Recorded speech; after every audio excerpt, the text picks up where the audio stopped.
Em nome do Pai, do Filho e do Espírito Santo. Amém.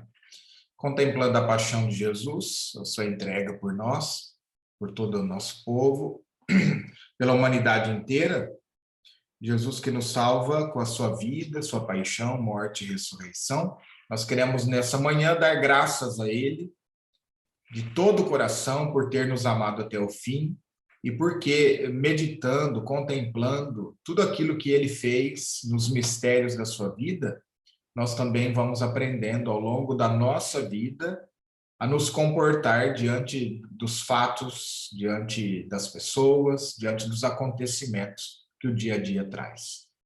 Então, nessa sexta-feira da Paixão, nós queremos pedir ao Senhor a graça de aprender a morrer com Ele. São Paulo diz que aqueles que morrem em Cristo estão sempre com Ele. E essa morte pode ser interpretada em duas maneiras, né? A morte para si mesmo e a morte também física, corporal, que nos coloca numa outra dimensão de relacionamento com Jesus.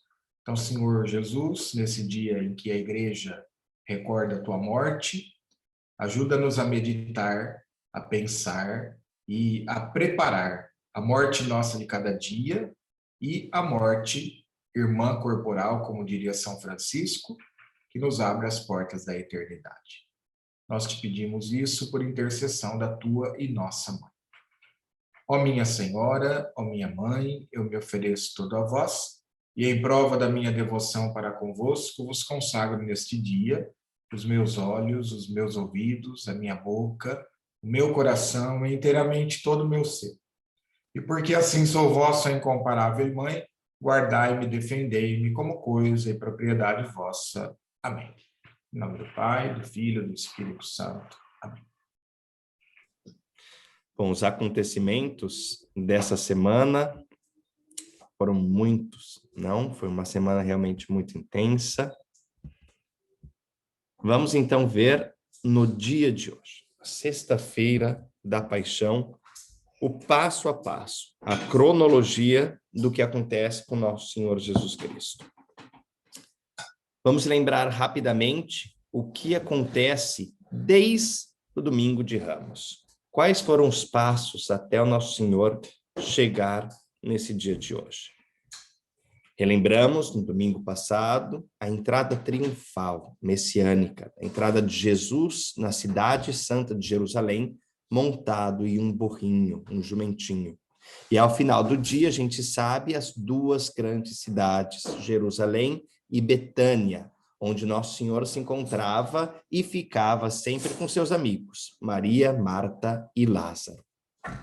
Logo depois, na segunda-feira, Jesus e os apóstolos voltam para Jerusalém, saindo de Betânia, e eles encontram no meio do caminho a figueira, na qual o Nosso Senhor amaldiçoa essa figueira. Padre Marcelo explicou muito bem já o porquê.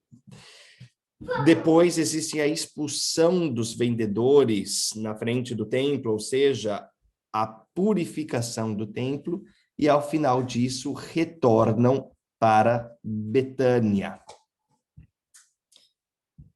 Na terça-feira, lemos um pouco sobre o caminho, mais uma vez, de Betânia até Jerusalém, onde encontram aquela figueira completamente seca e se lembram do porquê. Logo depois, o questionamento da autoridade de Jesus, vinda então ali dos judeus, dos sacerdotes.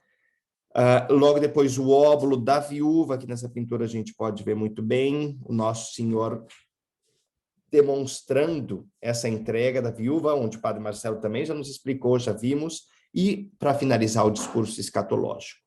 Na quarta-feira, em Jerusalém, o que acontece? Os chefes dos sacerdotes decidem a prisão e a morte do Nosso Senhor Jesus Cristo.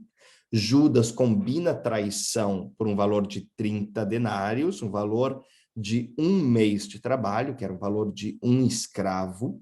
E o Nosso Senhor Jesus Cristo passa o dia inteiro da quarta-feira em Betânia. Ocorre, então, a unção de um perfume, que podemos ver por aqui, que custa 10 vezes mais o valor da traição.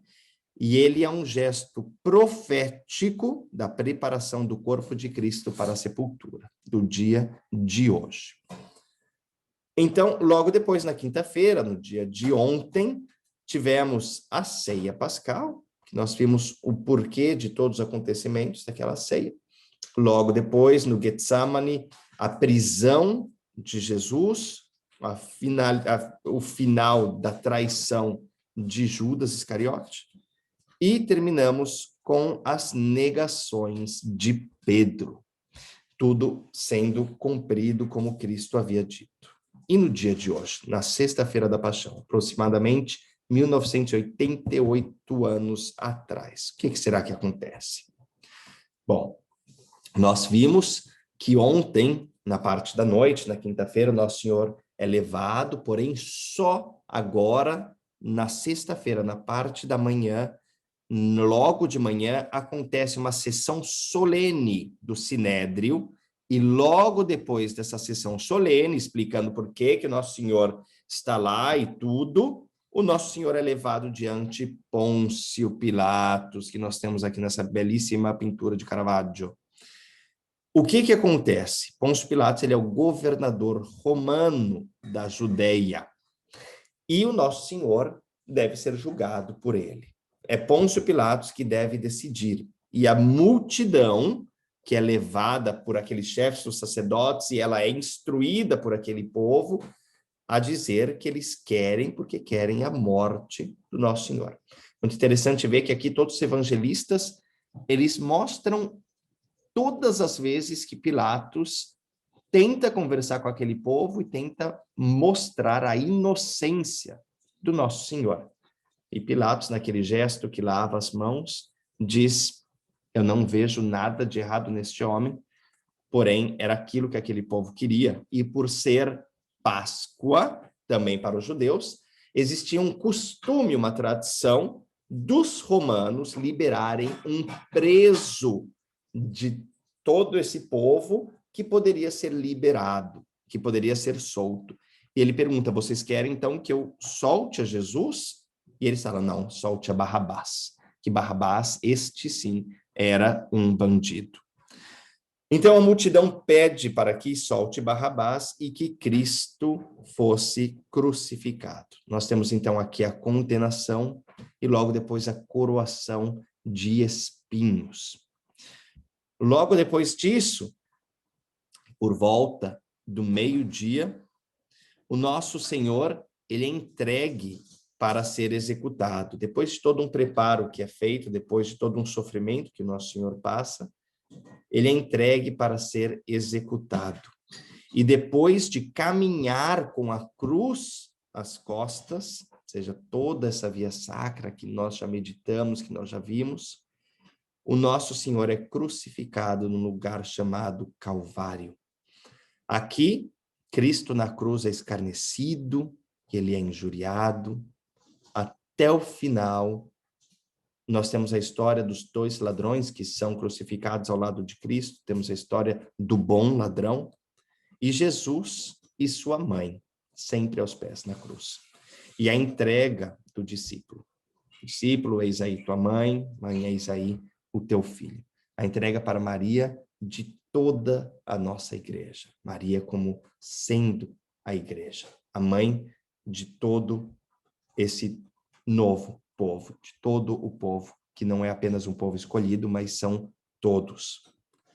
Aqui, então, lá pelas 15h, o nosso Senhor Jesus Cristo morreu. Ele entrega o seu espírito. Nós temos aqui, durante toda essa parte da morte do nosso Senhor, nós temos algumas palavras que são ditas pelo nosso Senhor. Muitas dessas palavras que são todas retomadas e elas vêm de profecias para que se fossem cumpridas também. Nós vamos escutar um pouquinho mais dessas palavras do Padre Marcelo. Nós temos, então, um gesto que também ocorre para que as profecias fossem cumpridas, que é o golpe de lança. Aqui, as pernas dos 2 ladrões que estavam ao lado de Cristo, vocês podem ver aqui. As pernas dos 2 ladrões foram quebradas para acelerar a morte. O que acontece aqui, minha gente? A pessoa, quando ela é crucificada, isso um médico poderia depois explicar muito melhor isso, porém, não é uma morte rápida, porque era uma morte para que a pessoa sofresse realmente. Porém, tinha um grande problema lá, que eles estavam na sexta-feira, logo depois, ao cair da tarde, já seria o sábado, ou seja, o Shabat deles, aqueles corpos não poderiam ser retirados da cruz, tinha toda uma questão. E um homem vai pedir a Pilatos para que pudesse tirar o corpo de Cristo da cruz para sepultar. E Pilatos acaba dizendo, ok. Então, porém, precisa ver primeiro se aqueles homens já estão mortos ou não. Os 2 ladrões não estão mortos, ou seja, o que acontece? Os soldados vão lá e quebram as pernas. Eles quebram os ossos das pernas, porque quebrando as pernas, infelizmente tem que falar isso, me perdoe, gente, mas quebrando as pernas, eles não têm uma força forte, ou seja, eles também estão pendurados pelos braços, ou seja, a morte deles acaba sendo mais rápida, porque eles têm que se pendurar pela perna para sobreviver. O que acontece com nosso Senhor Jesus Cristo é que nosso Senhor já está morto quando os soldados chegam até ele. Então, eles não precisam quebrar a perna do nosso Senhor Jesus Cristo. Então, o que o soldado faz para verificar realmente se o Senhor está morto? Com uma lança, ele golpeia. Ele vai lá e ele perfura o nosso Senhor, transpassa, como diziam as profecias. E imediatamente sai sangue, mas não apenas sangue, mas também sai água do nosso Senhor. Nesse momento são cumpridas as 2 profecias aqui que se dizem. A primeira, nenhum osso lhe será quebrado. Ou seja, os 2 ladrões, os ossos foram quebrados. Agora, do nosso Senhor não é quebrado. E também olharão para aquele que transpassaram. Ou seja, todos os soldados, e lógico, se diz da tradição e se diz também que aquele que transpassou o nosso Senhor, ele diz até os finais dos dias dele. Ele estava vendo, ele viu tudo aquilo e naquele momento ele cai em si também, de tudo que aconteceu. Logo depois desse golpe, o Senhor foi sepultado no túmulo cedido por aquele que a gente conversou, José de Arimateia, com a ajuda de Nicodemos, que quem participou aqui do Retiro Quaresmal deve se lembrar muito bem, que nós vimos já as 2 passagens com Nicodemos, e aqui essa é a última passagem que Nicodemos aparece. Nicodemos levou por volta de 30 quilos de uma mistura de mirra e aloés para preparar o corpo do nosso Senhor. Eles o fizeram, então, essa preparação com toda a pressa antes do pôr do sol, com o qual começava a celebração festiva da Páscoa. Se lembrando, minha gente, para quem não sabe ainda, o pessoal do Teófilo já está craque nisso, mas ainda quem não sabe, nossos dias hoje, por conta de uma convenção, eles são contados sempre a partir da 00:01, vamos assim dizer. Ou seja, a partir da 00:00, ele é um novo dia, ele passa do dia 28 para o 29, 29 para o 30 e assim por diante. Porém, um dia bíblico, um dia canônico, como que ele ocorre? É a partir da primeira estrela que aparece no céu. Ou seja, é a partir do pôr do sol. Naquele momento, começa o próximo dia.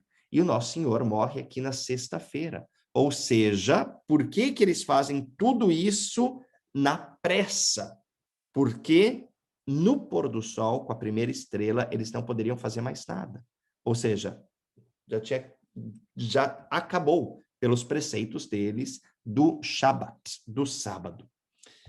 E então, para finalizar, no último versículo, as mulheres, junto com a Mãe Dolorosa, observam o túmulo e o modo como o corpo foi colocado.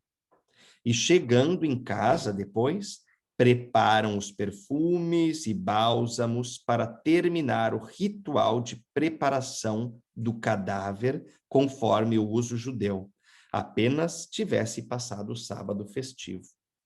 Porém, vocês se lembram daquilo que ocorreu ontem? Vocês se lembram da unção? Ou seja, quando Nosso Senhor diz que naquele momento, aquele perfume, ele já era um gesto profético, ele já era um gesto da preparação.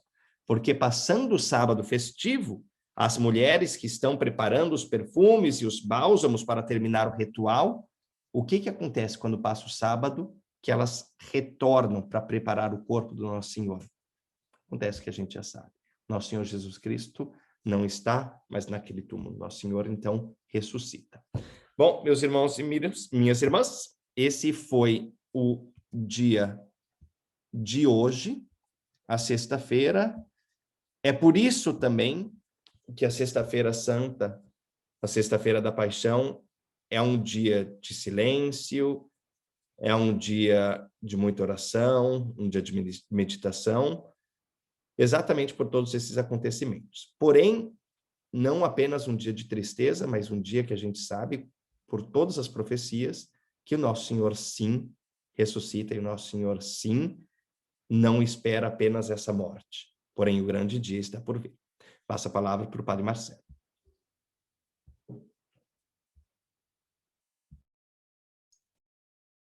Bom, então a nossa proposta hoje, ontem a gente falou que ia ser um pouquinho mais demorado, nosso encontro da manhã, né, uma espécie de retiro que nós estamos fazendo. Nossa proposta seria comentar um pouquinho um aspecto que não aparece na liturgia e que, portanto, certamente não será falado nas igrejas hoje, e são as 7 palavras de Jesus. Então, agora a gente faria um pequeno comentário sobre as 7 palavras e depois iremos para 7 grupos diferentes. Cada grupo vai receber uma palavra onde a gente pode compartilhar um pouco a impressão que a gente teve dessa palavra nessa manhã de Sexta-feira Santa. Então, são 2 momentos que nós viveremos agora. O primeiro de reflexão, o segundo de uma partilha em grupos, conforme as 7 palavras. Eu coloquei aqui na chat os textos bíblicos, não precisam anotar agora correndo, prestem atenção só na reflexão, depois eu mando para vocês os grupos aí, e é uma tradição da igreja que essas 7 palavras sejam comentadas no dia de hoje, né? Antes disso, eu tenho 6 perguntas aqui que me mandaram desde ontem. São perguntas assim muito simples, eu gostaria de responder essas perguntas, porque pode ser que depois da reflexão nem todo mundo fique aqui nos grupos que serão formados, né? 6 perguntas, assim, eu não tenho resposta para tudo, vou falar aquilo que entendo, e não sei se entendi as perguntas também, né? A primeira é, padre, pode ver televisão na Sexta-feira Santa? Bom, se for por analogia, não pode ver televisão, não pode ver computador, não pode ver celular, desliga tudo e fica aí na sua casa, né? O problema não é ver televisão ou não ver, o problema é o que você vê, né? Se a Sexta-feira Santa para um católico é um dia de reflexão, eu acho que televisão não é pecado ver, né? Veja, mas escolha o que vai contribuir para a sua espiritualidade nesse dia, né? Uma segunda pergunta, posso tomar vinho hoje na Sexta-feira Santa? E essa eu já ligo com a terceira e a quarta, né? Que é você pode comer ou não bacalhau e se pode, né, uma pessoa que está doente comer carne. Olha, eu vou responder da seguinte maneira. Gente, que igreja que vocês vão? Que catecismo que vocês estudaram? Eu não tenho outra resposta para isso, né? Se vocês são católico, apostólico, romano, fizeram o catecismo direitinho e frequentam na igreja, sabe que hoje não se toma bebida alcoólica. sabe que hoje é dia de jejum, portanto, nem bacalhau, nem peixe, nem o raio que o parta. Procure comer o mínimo possível e entrar no espírito do jejum, né? Então, acho que é isso aí. Uma outra pergunta, o que eu faço com a água que foi abençoada ontem do lava-pés? A água não foi abençoada, era só para fazer o lava-pés. Então, se você lavou o pé, eu imagino que você vai jogar fora essa água, né? Você lavou o pé do outro, não é água benta, não é água santificada, não vai tomar essa água, pelo amor de Deus, hein? Você pega essa água e joga numa planta, se tem escrúpulo, né, de jogar água, porque não foi benta, né? Joga numa planta, joga no jardim, sei lá o quê. E uma última perguntinha aqui bastante interessante, né? Padre, hoje pode rezar a novena da misericórdia? Olha, isso aí está entrando na igreja, né? Tem uma corrente que divulga a Divina Misericórdia, e hoje começa a novena da Divina Misericórdia. Não é obrigatório, nós não precisamos, nenhum católico precisa acreditar em nenhuma revelação particular. A revelação de Jesus a Santa Faustina é uma revelação particular. Ninguém é obrigado a acreditar em nenhuma revelação particular. Isso é ser católico. Se isso te toca, viva com intensidade, viva com amor. Agora, cuidado para não pôr uma devoção em cima de uma celebração litúrgica. Vou dar um exemplo aqui, tem muita gente de Xanxto. Vamos supor que um dia, sexta-feira santa, caia no 18 de março, 18 de abril, sei lá o quê. Pode fazer renovação da aliança de amor? Não, não pode. Isso aí é devoção particular. Você pode renovar no seu coração, na sua família, mas não fazer uma celebração na igreja que coloque a Mãe Rainha acima da paixão de Cristo. Isso aí está errado, né? Então, acho que isso serve para qualquer devoção na igreja. Tudo vai bem se fica aí no seu coração, no seu círculo pequeno. Agora, hoje, o que a igreja está celebrando? A morte de Nosso Senhor, né? Então, não cabe uma outra coisa que não seja falar da paixão, da morte e da ressurreição. Nesse sentido, a misericórdia se liga com a paixão, né? Se ela não foi entendida como uma coisa à parte, mas como aquele sangue e água que brotaram do peito de Jesus na cruz, aí tudo bem, né? E uma outra coisa, cuidado aí, nós estamos celebrando, né, a paixão, a morte, a ressurreição de Jesus. Então, não cabe esse tipo de pergunta assim, que hora que Jesus ressuscita? Nem a Bíblia fala, gente. Ninguém sabe que hora que Jesus ressuscita. Tem gente que está contando aí, né, para ver que hora vai começar a beber, porque está 40 dias sem beber na quaresma, né? Então, cuidado com essas contas meio besta aí, não tem sentido. Nós estamos celebrando. Celebrar nos leva a uma atitude de muita vivência interior daquilo que a gente está meditando. Então, não é uma meditação, celebração não é uma meditação, não é o uso da razão só, são os ritos que fazemos de maneira comunitária. E celebração também não é que a coisa está acontecendo hoje. Então, não é que Jesus vai morrer daqui a pouquinho, às 3 horas da tarde, então tem que ter... Não, gente, Jesus não morre nunca mais, né? Jesus vai ressuscitar na vigília pascal. Não, gente, Jesus já está ressuscitado. Nós só estamos celebrando o mistério, né? Então, se for assim, Jesus tem que esperar até o Natal para falar que ele nasce. Não é assim. Rito é uma atualização do mistério na nossa vida, mas não tem hora certa. Porque o padre aqui não vai fazer a morte de Cristo, a celebração da paixão às 3 da tarde, vai fazer às 5 da tarde. Cada um faça no horário que dá. A igreja fala que é do meio-dia às 9 da noite. Nesse intervalo, cada um celebra o melhor, né? Então, são algumas perguntinhas que chegaram aqui para nos ajudar a viver com serenidade católica, com alegria, né? Hoje não é dia, por exemplo, de velório. Hoje não é o velório de nosso Senhor Jesus Cristo. Pelo amor de Deus, hein? Ele nem teve velório, coitado. Nesse ponto, a turma que está morrendo de Covid se associa à paixão de Jesus. Ele morreu na cruz, já foi enfiado no sepulcro, né? Então, não existe velório de nosso Senhor Jesus Cristo.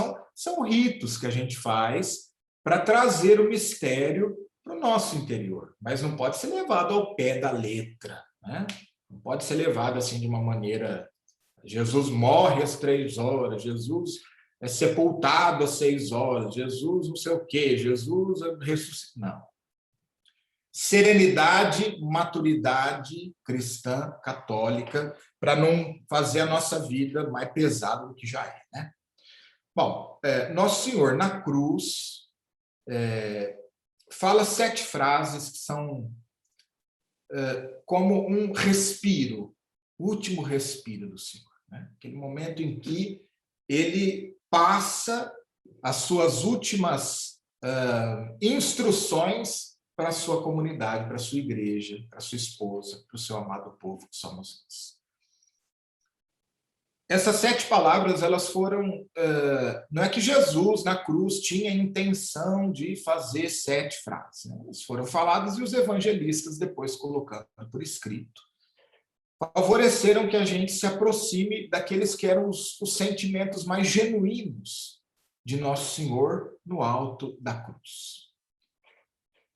Uma coisa importante aqui. Nosso Senhor vive a sua paixão, a sua morte, com um ato de redenção. Lembra que a gente disse que tudo na vida de Jesus é mistério. Mistério salvífico. Então, Nosso Senhor, por exemplo, quando fala, meu Deus, por que me abandonaste? Essa frase tem um sentido salvífico para nós. Tenho sede. Né? Que sede é essa? Essa frase tem sentido salvífico.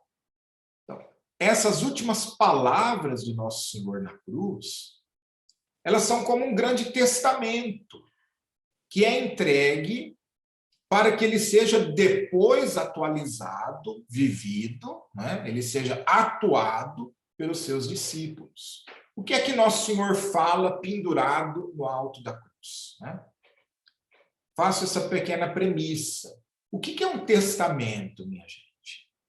Um testamento são instruções que uma pessoa deixa, quando está viva, para que depois da sua morte, ou sejam divididos os seus bens, né? Ou sejam feitas as suas últimas vontades. Né? Então, Nosso Senhor também faz um testamento, não com o escrivão, não registrado em cartório, mas gravado no coração da sua igreja. São esses últimos pedidos. Por que são 7? Vocês sabem que no cristianismo os números são altamente simbólicos. E o 7 é o número da perfeição. Né? Os 7 sacramentos, os 7 dons do Espírito Santo, as 7 palavras de Jesus na cruz. O testamento de Jesus é perfeito para nós. E o que Jesus nos fala nesse testamento? Primeira palavra. Pai, perdoa porque eles não sabem o que fazem. A primeira palavra é a palavra perdão. Sobre o perdão, nós já falamos bastante, né? A necessidade do perdão, a importância do perdão. E olha, na vida de Jesus, discurso e prática batem. Jesus não é um sábio que ensina algumas coisas e depois não vive aquilo que ensina. Não é um conhecimento apenas intelectual. Como um professor, por exemplo, que dá uma lindíssima aula sobre alguma coisa e depois aquilo não interessa para a vida prática. Não é essa sabedoria que Jesus nos transmite. Não é aquela instrução que o médico dá. Né? De repente você vai no cardiologista e ele fala, olha, evita carne gorda. Aí você vai numa churrascaria e encontra o cardiologista ali sentado na mesa do lado. Mas peraí, ele falou uma coisa e está fazendo outra. Então eu também vou fazer, não o que ele me ensinou, mas o que ele está fazendo. Então, em Jesus não existe esse tipo de contradição até inconsciente. Né? Ele vive aquilo que fala. Nosso Senhor no Evangelho nos ensinou perdão. Um perdão que chega a doer, né? Porque o perdão cristão ele dói no coração. Né? Perdão cristão, nós já aprendemos, não é o esquecimento das ofensas, mas é dar uma nova chance para as pessoas. E olha, a palavra de Jesus na cruz sobre o perdão é de um perdão tão grande que chega a inocentar os que são culpados. Esse é o mistério da cruz, o mistério da justiça de Deus, que diz São Paulo na carta aos Romanos, né? O que é a justiça de Deus, gente? O que é fazer justiça para Deus? É colocar justiça onde tem injustiça, no sentido de perdoar o imperdoável. Essa palavra do perdão é muito forte para nós. Então, Nosso Senhor ali na cruz está perdoando não apenas aqueles que o crucificaram, mas está perdoando toda a humanidade. Essa é uma palavra de perdão para todos os pecadores de todos os tempos. Aqui Jesus não está falando para aquele grupinho que está ali, jogando dados, rasgando as suas vestes. Aqui Jesus está dizendo para o Pai perdoar todos os pecadores que não sabem de verdade o alcance do pecado. Porque se nós realmente soubéssemos o que é o pecado, nós não pecaríamos, né? Se nós de verdade tivéssemos consciência do que o pecado causa na nossa vida pessoal, comunitária, social, nós não pecaríamos como pecamos, né? Então aqui é uma palavra de perdão para toda a humanidade. Primeira palavra. Jesus perdoa o imperdoável.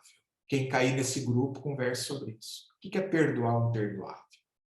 Nós que somos habituados a colocar limites em tudo, né? Esse já passou do limite. Já fez 2 vezes, na terceira não tem o meu perdão, né? O que é esse perdão que Jesus dá na cruz? Lembrando uma coisa.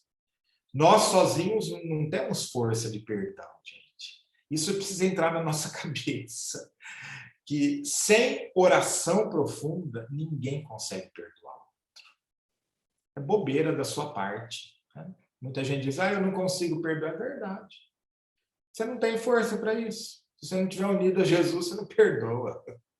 É bobeira da sua cabeça achar que você tem todas as condições físicas, psicológicas e espirituais para perdoar alguém que falou mal de você, ou que te traiu, ou que te fez o mal na vida.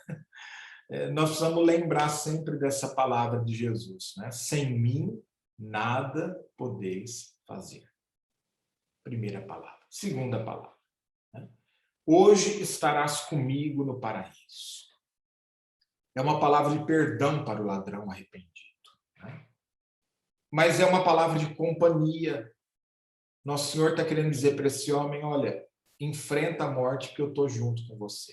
Nós vamos sair dessa juntos. É como olhar no horizonte e dizer, daqui a pouquinho a gente chega lá, ó.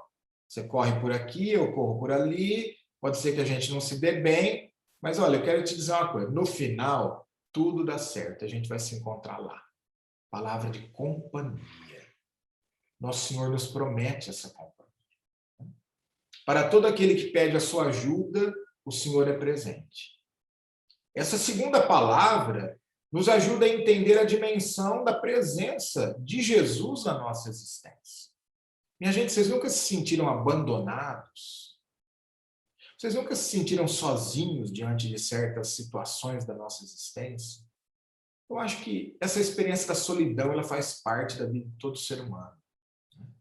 E aqui nós temos essa garantia do cumprimento daquela palavra que Jesus nos disse: estarei com vocês todos os dias até o fim do mundo. Nosso Senhor está sempre conosco. Palavra de companhia, ainda hoje. Não é que a hora que a coisa melhorar, Deus vai nos ajudar.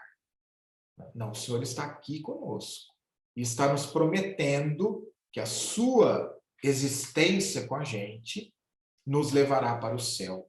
Outra dimensão dessa palavra, o céu. Nós falamos pouco do céu, né? Aliás, a gente fala do céu em 2 ocasiões. Primeiro, quando a gente aprende no catecismo ou na família. E segundo, quando morre alguém, porque hoje tem essa mania de pôr no céu todo mundo, né? Qualquer um que morre já põe no céu. É santo. Mesmo na igreja, sabe? Morre um papa, já é santo, né? Morre um personagem, alguns padres famosos, bispos famosos, era um santo. Já está no céu intercedendo. Vai devagar com essa coisa, né? De pôr todo mundo no céu. Deixa que quem põe no céu é Deus. Só Ele pode dizer, hoje estarás comigo no paraíso. Agora, precisamos ter essa esperança de morrer e ir para o céu. Então, pedir a Deus essa graça de crer na vida eterna. Quem é de Bebedouro conheceu o padre José Figos, e o pessoal de Jaboticabal conheceu ou conhece o padre Gabriel. Desses dois homens eu aprendi uma coisa. Cada um falou de uma maneira, mas os dois convergiram para a mesma certeza. Dizendo assim, olha, se tem um momento em que as pessoas são muito tentadas na sua fé em Deus, é na hora da doença e na hora da agonia. Por isso a importância da comunidade estar sempre próxima das pessoas que sofrem, né? Porque nessas horas o sofrimento tenta a descrença. Quanta gente, por exemplo, passou a vida inteira rezando, né? A vida inteira na igreja, a vida inteira lendo a Bíblia, tem uma velhice muito doída, muito problemática. Nessas horas, descrer do amor de Deus. Nessas horas, descrer da bondade de Deus. Então, esses dois homens me ensinaram isso. Olha, é a importância da comunidade estar presente ali, na vida daquele que está de cama, tantos anos, ou daquele que sofreu um acidente e se pergunta, né?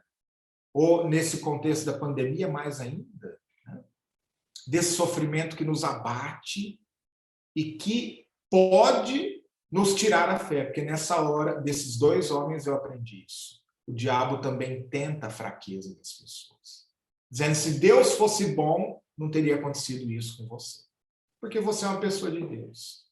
É a tentação. Hoje estarás comigo.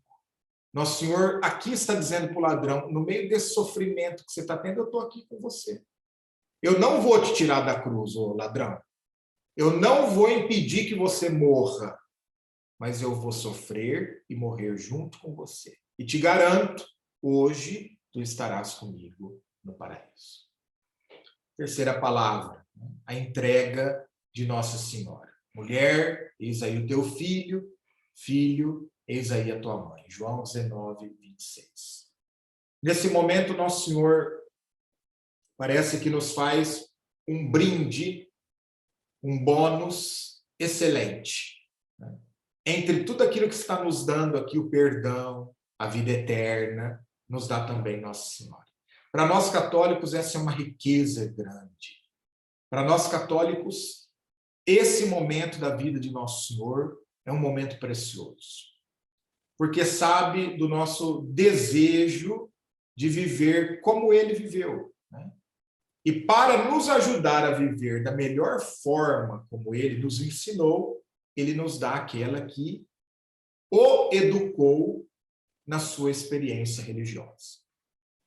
De Nossa Senhora, a gente só aprende coisa boa, viu? Às vezes eu tenho alguns amigos também, inclusive aqui em Roma, né? Amigos que são evangélicos, e eu falo sempre para eles assim, olha, não sei por que você critica tanto o nosso amor católico a Nossa Senhora. De Nossa Senhora a gente só aprende a amar Cristo. Eu nunca aprendi de Nossa Senhora a cair na tentação, por exemplo. Eu nunca aprendi de Nossa Senhora a falar alguma palavra contra Jesus. Eu nunca aprendi de Nossa Senhora a fazer alguma coisa que não fosse seguir a palavra do Senhor. Aliás, é a palavra mais forte que Nossa Senhora fala no Evangelho, nas bodas de Caná, né? Façam tudo o que o meu filho vos disser. Tudo. Então, acho que essa é uma resposta que a gente precisa aprender, em primeiro lugar, na nossa vida espiritual. Qual é o lugar de Maria? Desculpa, qual é a posição de Maria na minha vida espiritual? Quem é Maria para mim? Aí nós vamos junto com o Padre Zezinho cantar, né? Maria não é deusa, não é mais que Deus, é a primeira cristã. Acho que colocar Nossa Senhora nesse lugar aí que o Concílio Vaticano II também expressou, né? Nossa Senhora é aquela que nos ensina a ser cristãos de verdade. Então, aqui acho que algo para a gente conversar com aqueles de outra religião que nos criticam também, né? De Nossa Senhora só pode vir Jesus, seja fisicamente, foi o único filho, seja espiritualmente, qualquer devoção mariana, ela tem que gerar Cristo em nós. Para quê? Para que aprendamos a viver como nosso Senhor viveu. Então, esse relacionamento aqui, João, Maria, que nosso Senhor instaura no alto da cruz, ele é mais um dos mistérios da vida de nosso Senhor. Não foi apenas ali entregar aquela viúva sem filhos para ser cuidada por alguém, sendo um mistério salvífico na vida de nosso Senhor. Aqui está o mistério da igreja que acolhe essa mãe e que sabe que essa mãe vai gerar continuamente Cristo, não só na sua experiência comunitária, mas na experiência de cada cristão também. Uma outra palavra de nosso Senhor, Mateus 27, 46. Meu Deus, por que me abandonaste? Nós sabemos que aqui Jesus está rezando um salmo. Era o salmo que todo judeu rezava na hora do apuro, na hora da aflição. Como nós, quantas vezes, na hora do sofrimento, também rezamos, dizendo a Deus, por que você me abandonou? Onde está você? O que está acontecendo comigo? Por que isso comigo? Olhem esse sentimento da alma humana de nosso Senhor Jesus Cristo. Né? O abandono de Deus. O Senhor se sente sozinho. Se sente sozinho e abandonado por Deus porque se sente sozinho e abandonado pelo seu círculo mais próximo. Não nos esqueçamos, a Sexta-feira Santa, ela acontece, logicamente, depois da Quinta-feira Santa. E o que acontece na noite da Quinta-feira? Nós carregamos muita tinta na pintura dos traidores famosos, que são Pedro e Judas. Mas há um detalhe do Evangelho de São João, na Paixão. Todos fugiram. Não sobrou ninguém. Todos o abandonaram. Esse abandono humano de Jesus, esse abandono que nosso Senhor sente da parte dos seus amigos, dos seus apóstolos, nós vimos ontem, dos 12 escolhidos a dedo, ele transfere agora para a sua experiência espiritual. Não só os homens me abandonaram, mas até o Pai me abandonou. Eu me sinto sozinho. Sendo um mistério da vida de Cristo, aqui nosso Senhor está dando sentido à vida abandonada, ou aquele sentimento de abandono que todos os homens e mulheres cristãos carregam consigo ao longo da história da humanidade. Para nos dizer, é humano sentir esse vazio, às vezes, na nossa existência, principalmente na hora do sofrimento. Onde é que está Deus? É a pergunta que tanta gente está fazendo nesse período, gente. Nesse momento da pandemia. Isso não pode ser ignorado, não é falta de fé. Né? A gente precisa lapidar isso dentro da gente também. Né? Que às vezes se sentir sozinho na nossa experiência religiosa não é falta de fé. É um grito. Um grito angustiado que sai de dentro da nossa alma, como saiu de nosso Senhor Jesus Cristo. Onde é que está Deus? Agora, o problema não é fazer esse grito.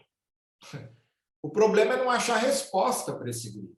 Senão isso nos deixa loucos, nos deixa malucos. Se eu não encontro sentido no meu sofrimento. Eu dizia para vocês que essa reflexão tem que ajudar a pensar também na nossa morte.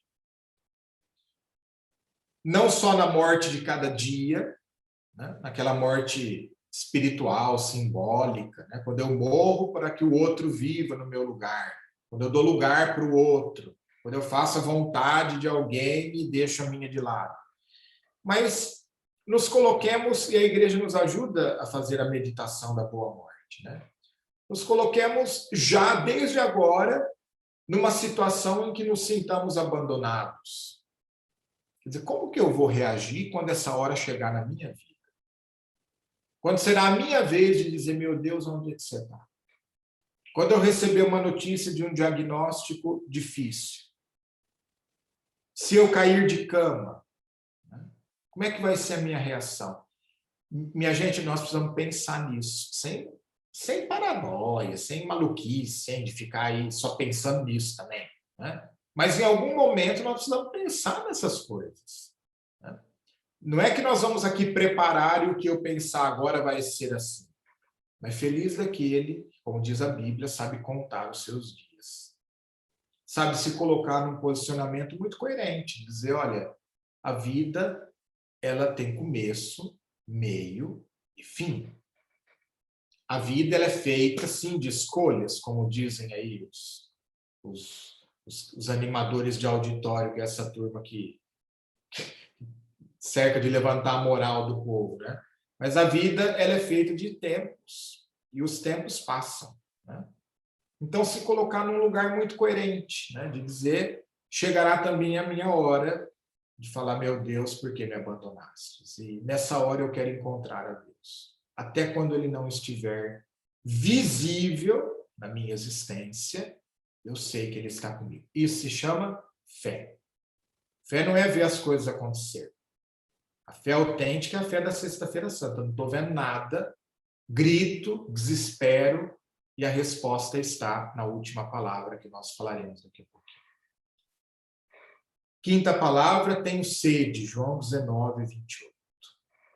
Naturalmente, aqui, sendo um mistério, essa palavra que Jesus diz, não é apenas a sede física, que ele certamente estava sentindo nessa hora. É sim um corpo desidratado que clama, né, a absorção de um líquido, mas não é isso. Não é apenas isso. Qual é a sede de Cristo? A sede de Cristo é a sede de ser amado. E a sede de fazer com que os outros se sintam amados. Para entender um pouquinho essa palavra, nós precisaríamos recordar o diálogo de Jesus com a samaritana. Vocês se lembram que isso acontece, esse diálogo acontece, no momento em que Nosso Senhor vai buscar água e encontra uma mulher que também foi buscar água. Quer dizer, é uma sede física que dois que estão buscando matar uma sede física, e nesse momento surge uma conversa espiritual. Nesse momento surge um ensinamento para a vida cristã. Jesus que é capaz de dizer àquela mulher, olha, a tua sede não é sede física, não, minha filha. Você que teve esse monte de marido e não para com nenhum. Você que é uma pessoa conhecidíssima pelos amores descabidos da tua existência, você tem sede de ser amada. Você tem vontade de ser amada. Você tem vontade de ser querida por alguém. Essa sede. Agora, essa sede, ela não é saciada apenas chupando o amor dos outros em direção à nossa pessoa. Nosso Senhor nos ensina que quem quer ser amado, primeiro precisa amar. Aqui está a saciedade dessa busca que temos de ser reconhecidos pelos outros, de ser queridos pelos outros, de ser seguidos pelos outros. Bom, aqui a reflexão poderia ir longe em tempos de redes sociais, né? Às vezes a gente assiste uma live, assiste uma... Dá nos nervos isso, né? Uma transmissão, toda hora a pessoa está lá. Já curtiu? Curte aí, viu?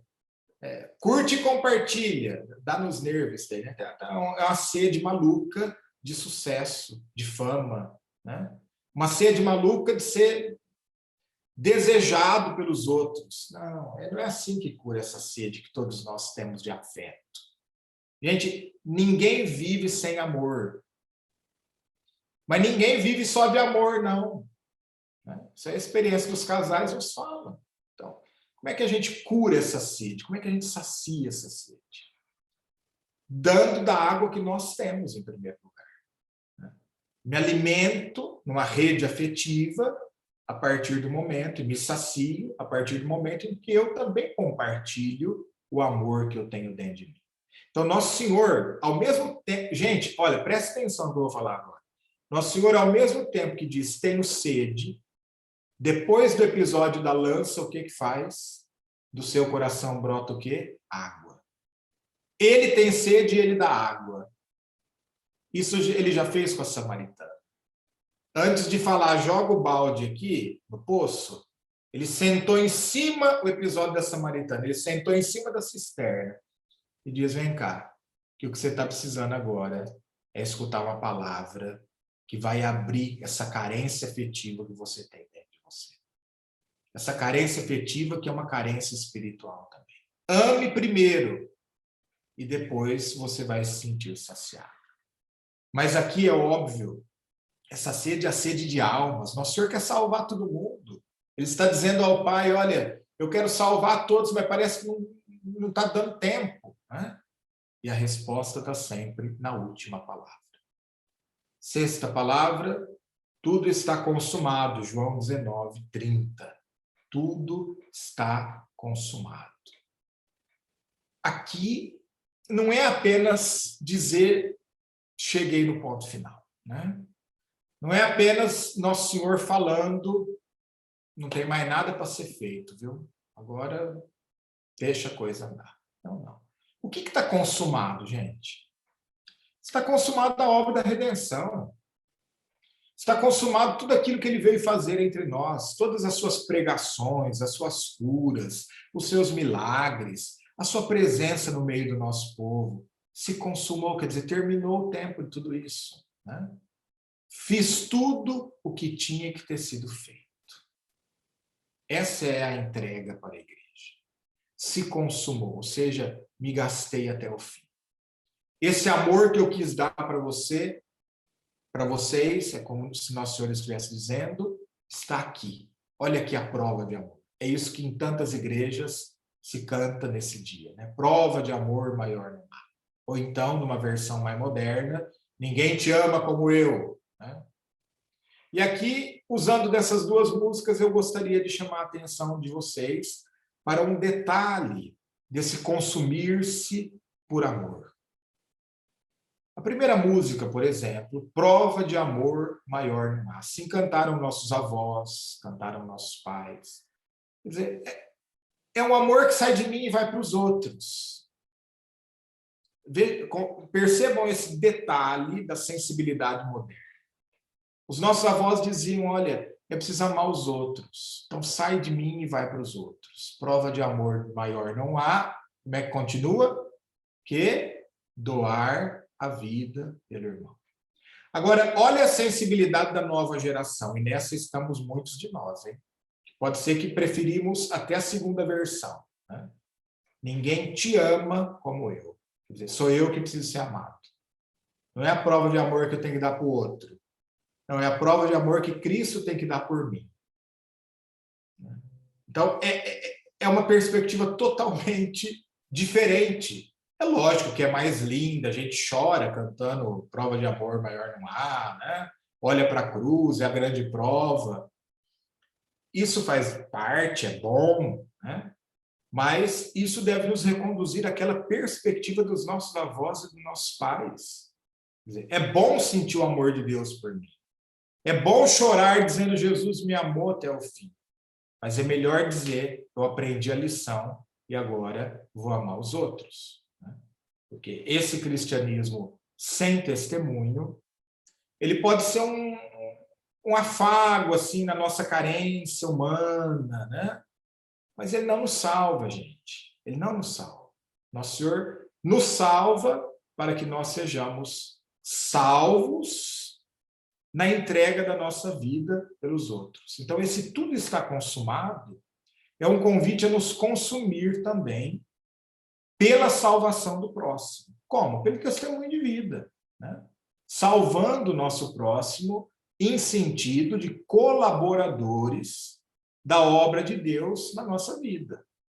Então, por exemplo, cada vez que eu consigo evangelizar alguém, cada vez que eu consigo aproximar um desigrejado aí da vida, cada vez que eu consigo dar sentido, né, na vida de uma pessoa, não sou eu que faço, eu sou instrumento de Deus.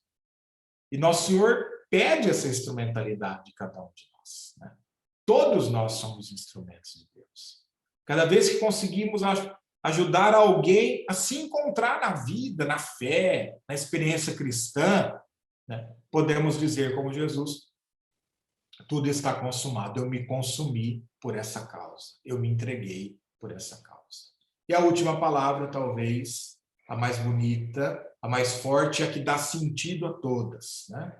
Lucas 23, 46. Pai, em tuas mãos entrego o meu espírito. Aqui poderíamos fazer muitas reflexões, a partir de um ponto de vista teológico, por exemplo, que espírito que é esse que Nosso Senhor entrega nas mãos do Pai? Alguns vão dizer assim, alguns teólogos, mas não é esse o nosso objetivo aqui, né? De entrar em discussões teológicas, né? Mas alguns teólogos dizem, nesse momento, Nosso Senhor devolve para o Pai aquele Espírito Santo que veio sobre ele na hora do batismo, para que depois esse Espírito seja dado a toda a igreja, a todos nós no dia de Pentecostes. É lindo isso, né?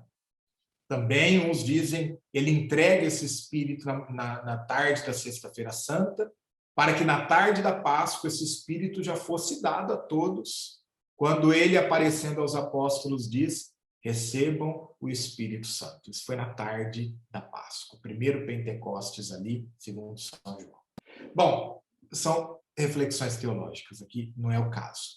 Mas o que Nosso Senhor aqui está dizendo, né? Eu confio plenamente no Pai. Estou no extremo das minhas forças, sei que a hora é agora, mas é assim que quero morrer, confiando-me plenamente ao Pai. A igreja, na sua sabedoria litúrgica, coloca essa frase na oração da noite da liturgia das horas. Quem reza a liturgia das horas, todas as noites repete esta frase de Jesus. A noite traz a carga simbólica da morte, da escuridão, do abandono. Como é que a gente entra na noite? Dizendo, Pai, eu confio. Eu nem sei se eu vou levantar amanhã cedo, né? Mas eu confio, olha, está aqui. E nas tuas mãos eu entrego o meu espírito. Outros que não rezam a liturgia das horas, e ninguém é obrigado a rezar a liturgia das horas, a não ser os padres que prometeram isso na ordenação, né? Mas podem repetir essa frase como uma jaculatória, como uma oração espontânea, antes de dormir, dizer, Pai, eu entrego nas tuas mãos o meu espírito. Essa é a última oração nossa de cada dia, né? E é interessante perceber aqui que a gente vê essa dimensão da confiança. Porque Jesus confia no Pai, ele pode dizer todas as frases que falou antes. Uma foi de lamentação, a outra foi de entrega, a outra foi um ensino, a outra foi de abandono, de desespero, mas tudo se explica no fim. A última palavra é a palavra da confiança. Jesus tem plena confiança no Pai. Isso é a fé da Sexta-feira Santa. Não explico nada, não entendo tudo, não sei muito bem o que será depois, eu apenas confio. Pai, em tuas mãos eu entrego meu espírito. Então, assim a gente aprende a preparar não só as pequenas mortes espirituais de cada dia, né? Mas de uma maneira muito consciente, eu acho que todo cristão deveria fazer isso, a preparar também os seus últimos momentos, a preparar a sua forma de encarar o sofrimento. E se a gente não faz isso com antecedência, quando a gente está com saúde, não é doente que a gente vai fazer uma reflexão dessa, né? Então é uma coisa muito simples. Agora que você, graças a Deus, está em pé, com vida, com saúde, e tem essa Sexta-feira Santa para fazer um mini retiro espiritual aí, na sua solidão, né? No seu pequeno mundinho do seu quarto, da sua casa, faça essa meditação. Né? Como que eu me preparo também para encarar a minha Sexta-feira Santa? Nosso Senhor teve a dele, eu também terei a minha. Nosso Senhor encarou o seu sofrimento, a sua limitação e a sua morte. Chegará o dia em que eu também serei chamado a encarar tudo isso. Mas porque sou cristão, quero viver esses momentos de maneira cristã, como viveu nosso Senhor, né? Pensando, então, nesse roteiro que ele nos deixou aí nas 7 palavras. Muito bem. Eu aconselho vocês, então, nessa manhã de Sexta-feira Santa, a dedicar um tempo para a sua oração pessoal. No seu quarto, acende uma velinha, pega uma gravura, uma imagem de Nosso Senhor, o crucifixo, né? E ali contemple.